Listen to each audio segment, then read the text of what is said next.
जहर निगलने से व्यक्ति की मौत, पत्नी बोली कुछ लोगों के दबाव में उठाया कदम। उपमंडल सुजानपुर के तहत आने वाले बीड़ बघेड़ा क्षेत्र के व्यक्ति ने जहरीले पदार्थ का सेवन कर अपनी जान दे दी। मृतक विनोद कुमार ने घर से कहीं दूर जाकर आत्मघाती कदम उठाया। जहरीला पदार्थ निगलने की बात उसने दूरभाष पर अपनी पत्नी को बता दी।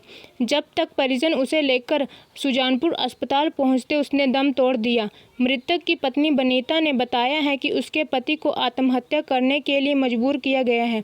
इस संदर्भ में परिजनों ने डीएसपी हमीरपुर को ज्ञापन सौंपा। मृतक की पत्नी ने बताया कि उसका पति कैटरिंग का काम करता था। कुछ लोगों से पैसों के लेन देन को लेकर मामला चला हुआ था। इस वजह से वह कई दिनों से परेशान चल रहा था। मृतक के बड़े भाई अमरचंद ने बताया कि उसके भाई के साथ किसी फर्म ने कॉन्ट्रैक्ट किया था, मगर बाद में कैटरिंग के लिए अपने ही लोग हायर कर लिए। हायर किए गए लोगों को पेमेंट देने का दबाव भी विनोद पर ही बना दिया। बाद में 2 ब्लैंक चेक पर हस्ताक्षर करवा लिए। विनोद से कोई एफिडेविट भी बनवाया गया था, जो कि संबंधित फर्म के पास ही है। डीएसपी हमीरपुर रोहिन डोगरा ने बताया कि मृतक के परिजनों ने ज्ञापन सौंपा है। पुलिस मामले की जांच में जुट गई है। रोजाना हिमाचल के लिए हमीरपुर से उषा चौहान की रिपोर्ट। मेरे पति कैटरिंग का काम करते थे, ब्याह शादियों में कैटरिंग, टेंट हाउस का, और इवेंट ऑर्गेनाइजर थे। जैसे होली वगैरह के जो मतलब प्लेबैक सिंगर आते हैं वो हायर करते थे। पिछले काफ़ी समय से परेशान थे। लेन देन का कोई मामला था मुझे नहीं पता। मुकत ने टेंट हाउस वाले और क्लासपुरी हाउस वाले और एक बसंत पैलेस वाला तरुण, उन्होंने उनको बहुत परेशान किया था जनाब, बहुत परेशान किया। मेरे पति ने जहर खा लिया जी। आज मेरे पति जी का पोस्टमार्टम होना है। हम डेड बॉडी लेने आए हैं और एप्लीकेशन लगाई है हमने डीएसपी सर के पास कि मुझे न्याय दिलाया जाए।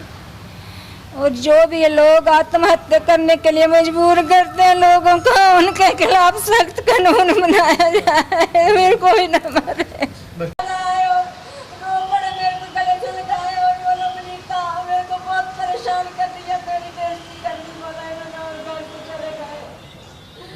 मिले जुले कितना को इसने कटक दिया, कितना के हलवाइयों ने बोला इसको, कितना के हलवाइयों ने इसको बोला।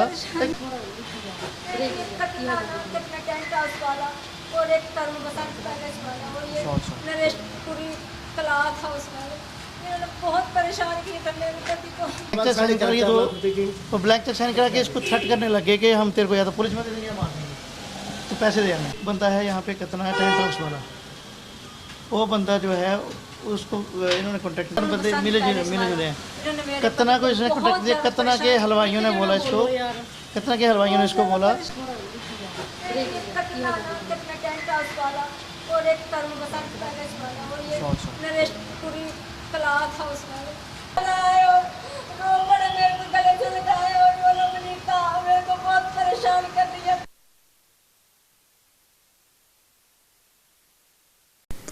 ये जो अनफॉर्चुनेट इंसिडेंट हुआ है, इसमें परिजन एक शिकायत पत्र लेकर हमारे ऑफिस में आए थे और शिकायत पत्र को जांच के लिए हमने दिशा निर्देश दे भी दिए हैं और इसमें हम निष्पक्ष जांच करेंगे और जो भी कार्रवाई आएगी उसको हम अमल में लाएंगे जी।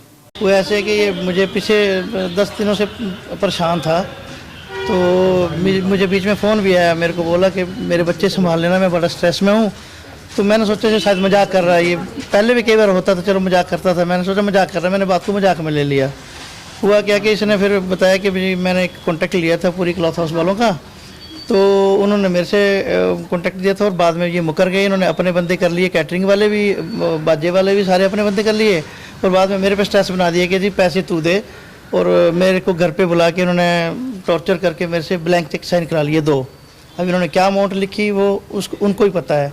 इन्होंने एफिडेविट भी लिखवाया था, वो एफिडेविट भी इनके पास ही है, इसको कोई कॉपी नहीं दी है। साइन करा लिया और इसको डेली टॉर्चर करने लगे कि तू पैसे दे पैसे दे। अब इसके पास पैसे तो थे नहीं।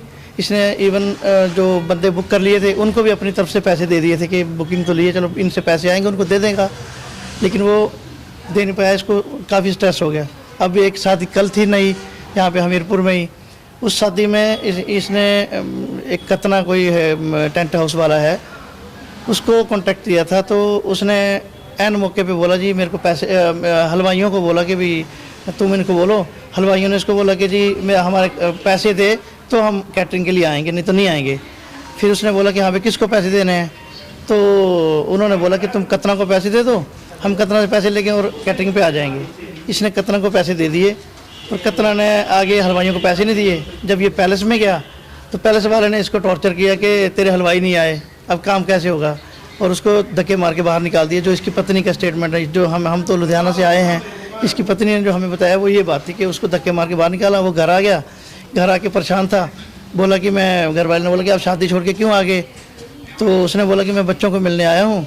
और घर वाले ने बोला कि चलो अब कॉन्टैक्ट हो गया आपका, आप शांत हो गए। कहता हाँ जी मैं शांत हो गया। उसके बाद बोला कि मैं जंगल बैरी में किसी से पैसे लेने हैं, वहाँ पैसे लेने जा रहा हूँ, पैसे लेके आता हूँ, फिर मैंने उनको देने हैं। वो जंगल बैरी के पता नहीं उसको पैसे मिले कि नहीं मिले। उसके बाद धार एक है गाँव, वहाँ पर मंदिर में वो पूजा करता था ऑलरेडी, वहाँ पे गया तो वहाँ पे उसने जहर खा लिया और घर वाली को फ़ोन कर दिया कि मैंने जहर खा लिया है। और उसके बाद इन्होंने उठाया, हॉस्पिटल लेके जा रहे थे, रास्ते में गाड़ी का एक्सीडेंट हो गया। गाड़ी भी इसकी वहाँ लटकी हुई है पहाड़ी पे। और पुलिस वाले जो आए तो पुलिस वालों ने इसकी पत्नी से बेहोशी की हालत में बयान लिखा के साइन करा लिए। अब इसने क्या लिखा है क्या नहीं लिखाया है वो पुलिस वाले जानते हैं। इसलिए हम लोग doctor AS Thakur memorial multi speciality hospital में हेड नेक में अपनी सेवाएं दे रहे dental doctor Divya Malhotra, ortho doctor Abhinav Thakur, eye doctor Divya Gupta और ईएनटी डॉक्टर अभिलाषा ठाकुर मल्होत्रा यहां पर दांतों से संबंधित सभी बीमारियों जैसे जबड़े के फ्रैक्चर का इलाज, मुंह और चेहरे की प्लास्टिक सर्जरी, कैंसर का इलाज, कटे होंठ व तालू का इलाज किया जाता है।